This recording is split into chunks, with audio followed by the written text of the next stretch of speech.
Jaya TV நேயர்களுக்கு வணக்கம். அறுசுவை இது தனிசுவை நிகழ்ச்சியில் இன்றைக்கி நேயர்கள் பார்க்க போகிறது 2 வகையான கொழுக்கட்டை. ஒன்று புளி கொழுக்கட்டை, இன்னொன்று அரிசி பருப்பு கொழுக்கட்டை. இந்த புளி கொழுக்கட்டை பார்த்திங்கன்னா ஏறக்குறைய நம்ம ஒரு புளியோதரை கிளறோம் இல்லையா, அந்த ஸ்டைல் தான், கொஞ்சம் வித்தியாசம். அதே சமயம் இது வந்து இது கொழுக்கட்டையாக நம்ம பண்ண போகிறோம். அடுத்தது அரிசி பருப்பு கொழுக்கட்டை. பொதுவாக இந்த பிடி கொழுக்கட்டைன்னு பார்த்திங்கன்னா அரிசி ரவையில் நம்ம பண்ணுவோம். அதில் வந்து வெறும் இஞ்சி, பச்சை மிளகாய் அந்த மாதிரிலாம் தாளித்து கொஞ்சம் பருப்பு ஏதாவது இருந்தால் போட்டு அதையுமே நம்ம கிளறி பிடி கொழுக்கட்டையாக வச்சுருவோம். பட் அது மாதிரி இல்லாமல் அரிசியும் பருப்பும், அதாவது பருப்பை நல்லா ஊற வச்சு அரைச்சி செய்யக்கூடிய கொழுக்கட்டை தான் அரிசி பருப்பு கொழுக்கட்டை. ஸோ முதல்ல நம்ம பார்க்க போகிறது புளி கொழுக்கட்டை. இந்த புளி கொழுக்கட்டைக்கு என்னென்ன தேவைன்னு பார்த்துக்கலாம். அதுக்கப்புறம் அதை எப்படி பண்ணுறதுங்கிறத பார்க்கலாம்.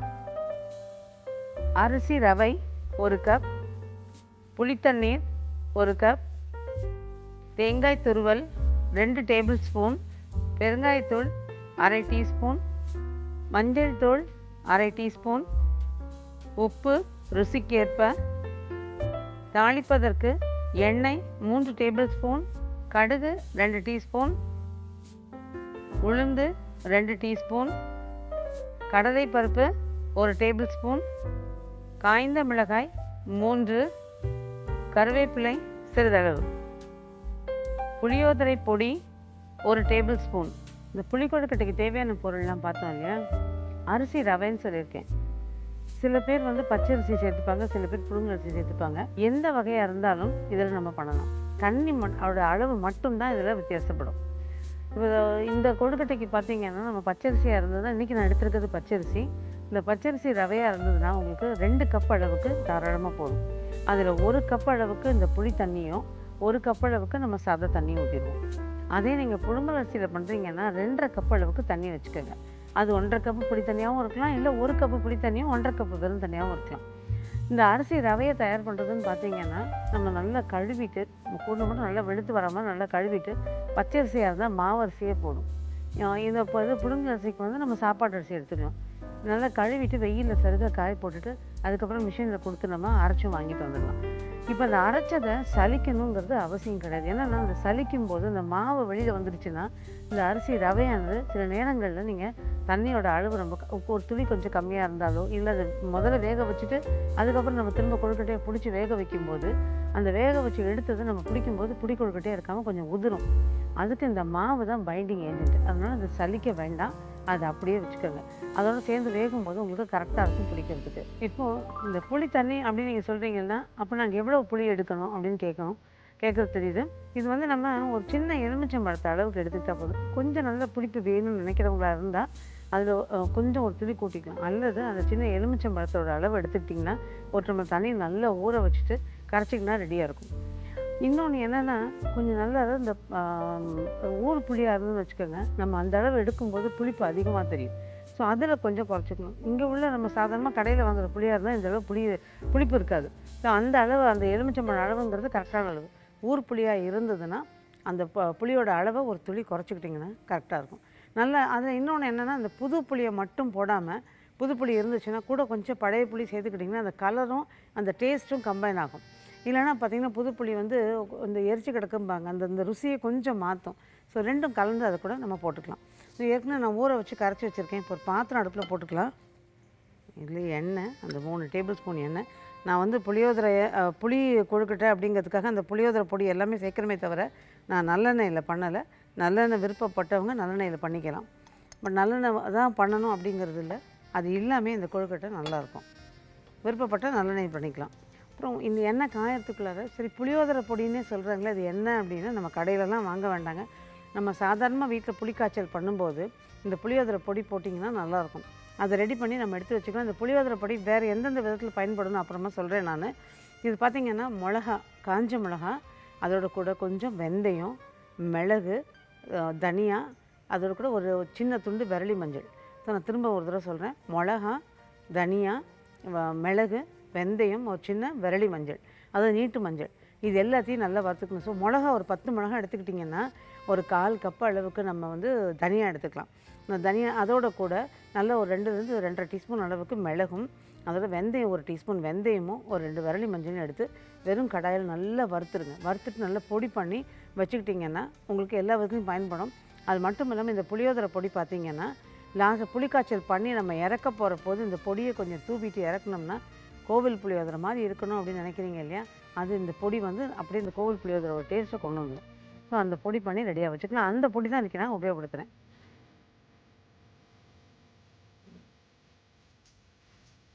கடுகு, கடலைப்பருப்பு ஒரு டேபிள் ஸ்பூன் சொன்னேன் இல்லையா, அது 2 டீஸ்பூன் அளவுக்கு, உளுந்து, காஞ்ச மிளகாய் 3 காஞ்ச மிளகாய். ஆக்சுவலாக இந்த கொழுக்கட்டையில் காஞ்ச மிளகாயோடு நீங்கள் சேர்ந்து சாப்பிட்லாம். புளி நல்லா ஊறி போய் நல்லாயிருக்கும். அதில் தீயை மிதமாக வச்சுட்டு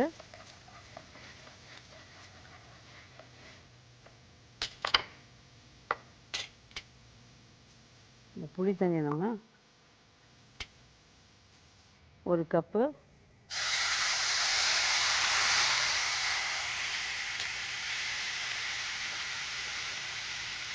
வெறுந்தண்ணி 1 கப்பு.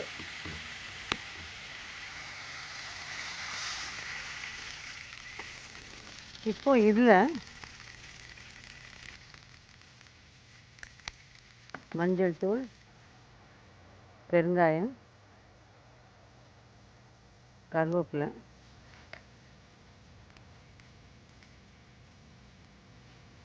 உப்பு. இந்த 1 கப்புக்கு பார்த்திங்கன்னா 1/2 டீஸ்பூன் அளவுக்கு நார்மலாக இருக்கிற உப்பு கொள்ளும். இதுக்கு மேலே கொஞ்சம் சுருக்கம் வேணுங்கிற நினைச்சிங்கன்னா போட்டுக்கலாம். பட் அந்த 1/2 டீஸ்பூனுங்கிறது ஓரளவுக்கு உங்களுக்கு கரெக்டாகவே இருக்கும். இப்போது இந்த பொடியும் இதில் நம்ம தூவிடலாம். ஏன்னா கிளற போகிறோம் இல்லையா, ஆனால் பொடி ஏற்கனவே பண்ணி வச்ச பொடி. தேங்காய் துருவல்,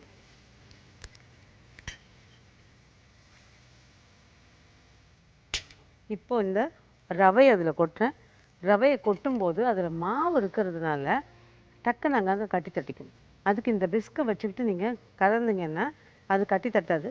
மாவு கொட்டும்போது கொஞ்சம் ஒரு துளி மீடியமில் ஃப்ளேமை வச்சுக்கோங்க, அதாவது நெருப்பு வச்சுக்கோங்க.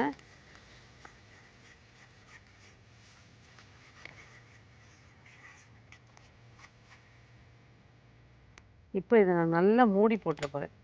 மூடி போட்டுட்டு ஒரு 5லேருந்து 8 நிமிஷம் வரைக்கும் நல்லா வெந்துட்டோம். அதுக்கப்புறமா எடுத்து நம்ம ஆற வச்சுட்டு கொழுக்கட்டை பிடிக்கணும். ஆனால் இது என்னென்னா, ஏன் அவ்வளோ நேரம் வேக கொடுக்குறோம் அப்படின்னா, இந்த புளியில் வேகிறதுக்கான நேரம் உங்களுக்கு அதிகமாக இருக்கும். அதனால் கொஞ்சம் நல்லா வேகிறதுக்கு நல்ல தீயை குறைச்சிடுங்க. குறைச்சிட்டு நல்லா டைட்டாக ஒரு மூடியை போட்டுட்டு அதுக்கப்புறமா நல்லா ஒரு 5லேருந்து 8 நிமிஷம் வெந்ததுக்கப்புறமா எடுத்து ஆற வச்சுட்டு நம்ம கொழுக்கட்டை பண்ணிடலாம். இது நல்ல ஒரு மூடியை போட்டு 5லேருந்து 8 நிமிஷம் நான் ஏற்கனவே சொன்ன மாதிரி நல்லா வெந்துருச்சுன்னா 5-6 நிமிஷத்தோடு போதும். இல்லை இன்னும் கொஞ்சம் வேகணும்னு நினச்சிங்கன்னா இன்னும் 2 நிமிஷம் கூட வச்சுக்கலாம். அதுக்கப்புறம் திரும்ப ஒரு தடவை நம்ம ஆவியில் வேக வைக்க போகிறோம். அதனால் இப்போ கொழுக்கட்டையாக பிடிச்சி வேக வைப்போம். ஸோ இது வேக வைக்கிறதுக்கான நேரம் இருக்குன்னு சொல்லிட்டு மூடி போட்டு வச்சுருக்கேன். நல்லா வெந்ததுக்கப்புறம் அது கொழுக்கட்டையாக பிடிக்க வேண்டியதுதான். அதுக்கிடையில் அறுசுவை இது தனிச்சுவை நிகழ்ச்சியில் ஒரு சின்ன கமர்ஷியல் பிரேக்.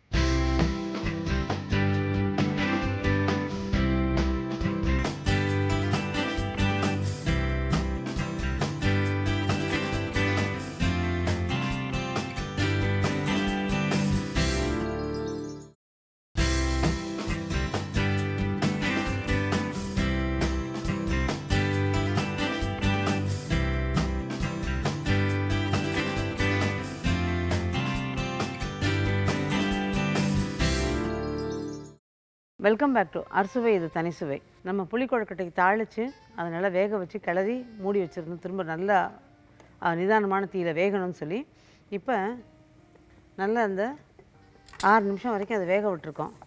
இது ரெடியாக இருக்குது.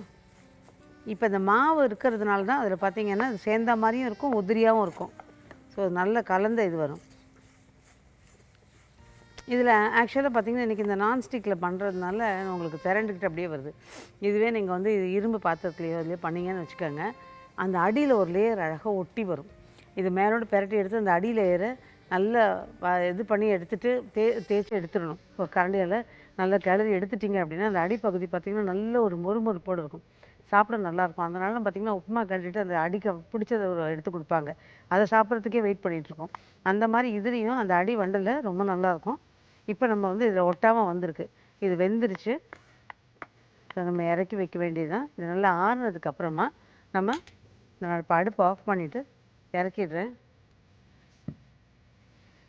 இப்போ இது நல்லா ஆறுனதுக்கப்புறமா சின்ன சின்ன கொழுக்கட்டைகள்லாம் பிடிச்சி நம்ம வைக்கணும், ஆவியில் வேக வைக்கணும். இப்போ இதே மாதிரி ஸ்டேஜில் வந்து சரி கொழுக்கட்டைக்கெல்லாம் பிடிக்க வேணாம் அப்படின்னு நினச்சி குழந்தைங்களுக்கு ஒரு அட்ராக்ஷனாக நினச்சிங்கன்னா ஒரு ட்ரேயில் கொட்டி நல்லா சமப்படுத்தி விட்டுருங்க. ஆறுனதுக்கப்புறமா சின்ன சின்ன துண்டுகளாக கட் பண்ணிங்கன்னா சதுர துண்டுகளாக நம்ம எடுக்கலாம். அல்லது அந்த நீள நீள துண்டுகளாகவும் எடுத்து கட் பண்ணி ஒரு இது கொழுக்கட்டை ஃபிங்கர்ஸ்ன்னு சொல்லி அதையும் குழந்தைங்கள்ட்ட கொடுக்கறதுக்கு உங்களுக்கு நல்லாயிருக்கும்.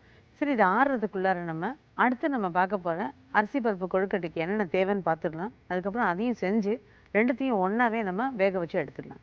ஸோ இப்போ முதல்ல அரிசி ரவை கொழுக்கட்டைக்கு என்னென்ன தேவைங்கிறத பார்த்துடலாம். அரிசி ரவை 1 கப், கடலை பருப்பு 1/4 கப், துவரம் பருப்பு 1/4 கப், காய்ந்த மிளகாய் 5 முதல் 6 வரை, துருவிய தேங்காய் 1/2 கப், உப்பு ருசிக்கேற்ப, தாளிப்பதற்கு எண்ணெய் 3 டேபிள் ஸ்பூன், கடுகு 2 டீஸ்பூன், உளுந்து 2 டீஸ்பூன், பெருங்காயத்தூள் 1 டீஸ்பூன், கருவேப்பிலை சிறிதளவு. இப்போ இந்த அரிசி பருப்பு கொழுக்கட்டைக்கு தேவையான பொருள்லாம் பார்த்தோம் இல்லையா? இது எப்படி பண்ணுறதுங்கிறத பார்க்க போகிறோம். இப்போ முதல்ல கடலை பருப்பும் துவரம் பருப்பையும் நல்லா ஊற வச்சிடணும். அது ஊற வைக்கும் போதே அதில் காஞ்ச மிளகாயும் அதோட சேர்த்து ஊற வச்சிடணும். இது ரெண்டும் நல்லா ஒரு 1 மணி நேரம் ஊறினதுக்கப்புறமா கொஞ்சம் ரொம்ப நைஸாக வேணாம், ரொம்ப கரகரன்னு வேண்டாம், கொஞ்சம் கரகரப்பாக அரைச்சிக்கணும். அதாவது இந்த துவரம் பருப்பு, கடலைப்பருப்பு, காஞ்ச மிளகாய் 3யும் இந்த மாதிரி அரைச்சி வச்சுக்கணும். இது அரைச்சதுக்கப்புறமா நம்ம இதில் தண்ணியை அளந்து ஊற்றிக்க போகிறோம். நான் ஏற்கனவே சொன்ன மாதிரி நம்ம அரிசி ரவைனா பச்சரிசி தான் எதுக்கும் உபயோகப்படுத்துகிறேன். அதனால் 1க்கு 2 போதும். அப்போ அந்த 2க்கு வந்து நம்ம தண்ணி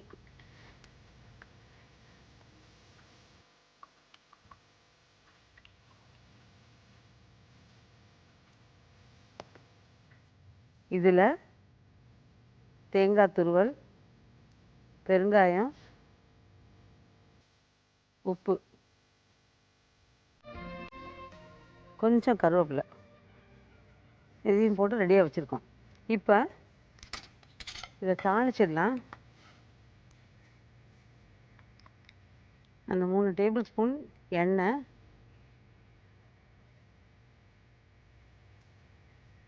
எண்ணெய் காஞ்சிருக்கு. அந்த 2 டீஸ்பூன் கடுகு சொன்னோம் இல்லையா, அந்த கடுகு அப்படியே விட்டிங்கன்னா கடுகு செதறும், அதனால் கொஞ்சம் கிளறி விடணும். அடுத்தது உளுந்து,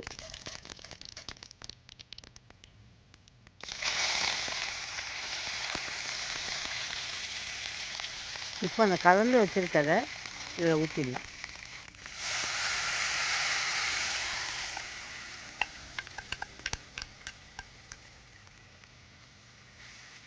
இப்போ இதை நல்லா கொதிக்க விடணும்.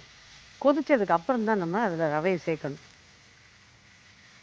அந்த கொதிக்கும் போது பார்த்திங்கன்னா நல்லா உங்களுக்கு குழன்னு கொதிக்கும். ஏன்னா அந்த பருப்போட தன்மை ஒரு குழப்போட கொதிக்கும். அப்போ அது இதில் எப்படி ரவையை கொட்டி வேக போடுறதுன்னு யோசிக்கலாம். நான் ஒன்றும் இதுவே ஆகாது, நல்லா உங்களுக்கு அந்த பருப்போடு சேர்ந்து அந்த ரவையும் வேகும். அதனால் அது குழன்னு வருதுன்னு சொல்லி யோசனை பண்ணி இந்த ரவையை கொட்டுற போது கூட தண்ணி சில பேர் சேர்த்துக்க பார்ப்பீங்க. அது அந்த மாதிரி வேண்டாம். இதுக்கு அளவான தண்ணியாக இருக்கும். இந்த பருப்புக்கும் அந்த தண்ணி தாராளமாக போதும். அதனால் அது நல்லா குழன்னு கொதிக்க ஆரம்பிச்சு ரவையை கொட்டி கருதிடலாம். இப்போ பார்த்தீங்கன்னா தெரியும், இந்த கொதிக்க ஆரம்பிக்கிறது பாருங்கள். இப்போ தீயை குறைச்சிட்டு இந்த ரவையை இதில் கொட்டிடுவோம்.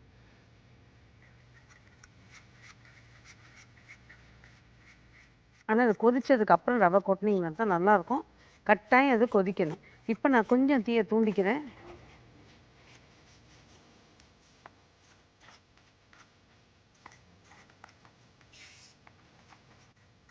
பாருங்கள், நல்லா சேர்ந்து வந்துருச்சு. இப்போ நான் தீயை நல்லா குறைச்சி மூடி போட்டுடலாம். இது வெந்ததுக்கு அப்புறமா நம்ம எடுத்து அதை கொஞ்சம் ஆற விட்டு 2 கொழுக்கட்டையும் பிடி கொழுக்கட்டையாக பிடிச்சி நல்லா வேக வைக்க போகிறோம்.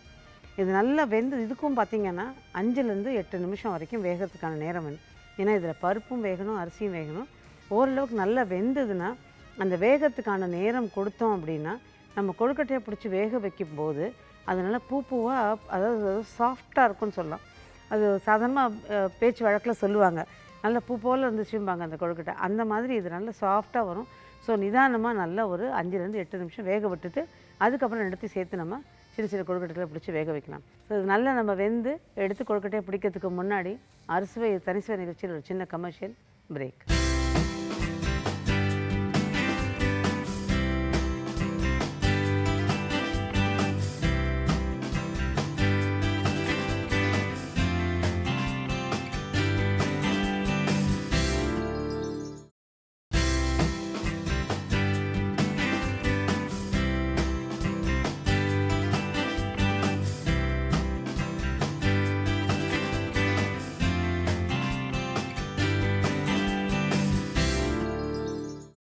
வெல்கம் பேக் டு அறுசுவை இது தனி சுவை.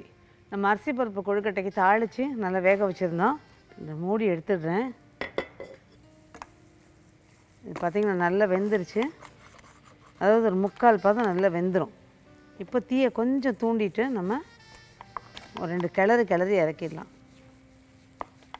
ஆக்சுவலாக இந்த ஸ்டேஜ் நம்ம தாளித்து கிளறி மூடி போட போகிறோம் இல்லையா, அந்த ஸ்டேஜில் உப்பை செக் பண்ணிக்கோங்க. உப்பு கரெக்டாக இருக்கான்னு பார்த்துட்டு போட்டுட்டிங்க சரி. அதுக்கப்புறம் நம்மளால் உப்பு சேர்க்க முடியாது. இது கிளறது அங்கங்கே நின்றுக்கும்.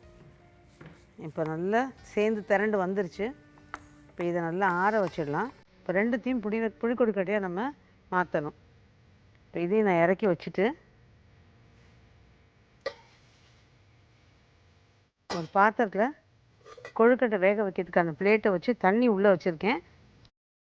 இந்த மூடியை போட்டு வச்சிடலாம். இதுக்கு இடையில் நம்ம இது ஒரு பிளேட்டில் ஆற வச்சுருக்கேன். இப்போ பண்ண கொழுக்கட்டையை, அந்த அரிசி பருப்பு கொழுக்கட்டையை, இந்த கொழுக்கட்டையை வந்து நம்ம புளி கொழுக்கட்டையை ஏற்கனவே பண்ணி ஆற வச்சுட்டோம் இல்லையா, நல்லா ஆறி இருக்குது.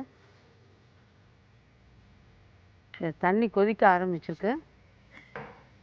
பார்த்திங்கன்னா ஆவி தட்டுது. இப்போ தீயை வந்து நிதானம் பண்ணிடுவோம். ரொம்ப குறைக்க வேண்டாம், ரொம்ப அதிகமாக வேண்டாம்.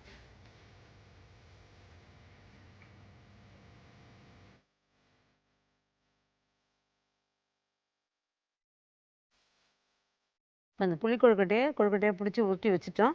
இப்போ அடுத்து இப்போ ஆற வச்சுருக்க அரிசி பருப்பு கொழுக்கட்டை.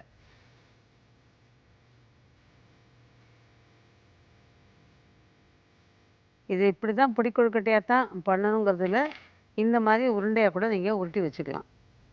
ஸோ உருண்டை கொழுக்கட்டையாகவும் நம்ம அதை கொடுக்கலாம். அந்த பருப்பு கொழுக்கட்டையை உருண்டையாகவும் பண்ணி கொடுத்துடலாம்.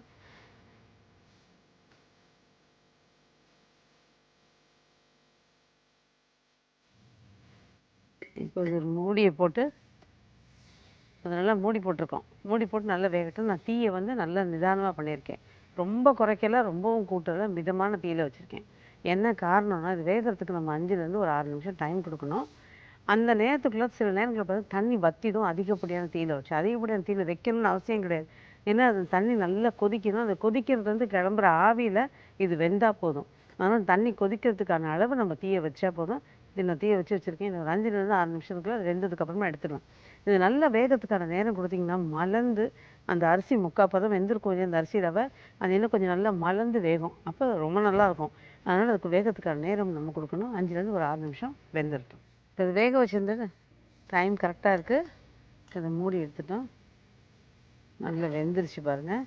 நல்ல ஒரு மாதிரி மலர்ந்து நல்லா வெந்திருக்கு பாருங்கள். இந்த மாதிரி ஓரளவுக்கு உங்களுக்கு நல்ல வேகத்துக்கான நேரம் கொடுக்கணும்.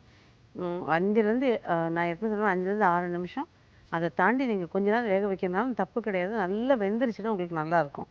இந்த புளி கொழுக்கட்டை மட்டும்தான் உங்களுக்கு கொஞ்சம் டைம் ஆகும் வேகிறதுக்கு.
இப்போ அந்த 2 கொழுக்கட்டையும் பண்ணி ரெடியாக எடுத்து வச்சுட்டோம். இதுக்கு வந்து நீங்கள் சைட் டிஷ்ஷெல்லாம் தேடி போகணுன்னு அவசியமே இல்லை. குறிப்பாக சொல்லணும் அப்படின்னா இந்த புளி கொழுக்கட்டை பார்த்திங்கன்னா நிறைய இந்த மாசமாக இருக்கிறவங்க, அதுக்கப்புறம் வாய் புளிச்சது புளிக்காமல் ஒரு மாதிரி இது வாய் கசந்தது எதுவும் சாப்பிட பிடிக்கலை அப்படின்னு நினைக்கிறவங்க, அப்புறம் ஒரு ஈவினிங் நல்ல ஒரு மழை கொட்டுற நேரம், இந்த மாதிரி நேரங்களில் அதை செஞ்சு சாப்பிடும்போது ரொம்பவே நல்லாயிருக்கும். நல்ல உப்பு காரம் புளிப்போட டேஸ்ட்டும் ரொம்ப நல்லாயிருக்கும். அது மட்டும் இல்லாமல் இந்த பருப்பு கொழுக்கட்டை பார்த்திங்கன்னா குழந்தைங்களுக்கு ஸ்கூலுக்கு நீங்கள் பேக் பண்ணி அனுப்புறதுக்கு ரொம்ப நல்லாயிருக்கும். அன்றைக்கி தேவையான உடலுக்கு தேவையான புரதச்சத்து, அதாவது ப்ரோட்டீன் எல்லாமே பார்த்திங்கன்னா இந்த பருப்பில் இருக்கிறதுனால குழந்தைங்களுக்கு அது நல்லாயிருக்கும். பட் குழந்தைங்களுக்கு கொடுக்கும்போது நீங்கள் கொஞ்சம் நெய் சேர்த்து நல்லா கலந்துட்டு கொடுத்தீங்க அப்படின்னா ஒரு நல்ல வாசனையாக இருக்கும். சின்ன சின்ன உருண்டைகள் அன்றைக்கி நம்ம கொஞ்சம் பெருசாக போட்டிருக்கோம். அதே நீங்கள் சின்ன சின்ன உருண்டைகளாக உருட்டி கொடுத்து வேக வச்சு எடுத்து கொடுத்துட்டு அதுக்கு சைட் டிஷ்லாம் வேணாம், ஒரு சின்ன ஃபோக் வச்சிங்கன்னா அழகாக எடுத்து சாப்பிட்ருவாங்க. ஸோ இப்போ பார்த்த இந்த 2 டிஷ்ஷுமே நேர்கள் எல்லாருக்கும் பிடிக்கும்னு நினைக்கிறேன். நேர்கள் எல்லோரும் நிச்சயமாக அதை ட்ரை பண்ணி பார்ப்பீங்கன்னு நினைக்கிறேன். இதே மாதிரி இன்னும் பல சமையல் குறிப்புகளோட மீண்டும் அடுத்த வாரம் அறுசுவை தரிசு நிகழ்ச்சியில் உங்களை சந்திக்கிறேன். நன்றி, வணக்கம்.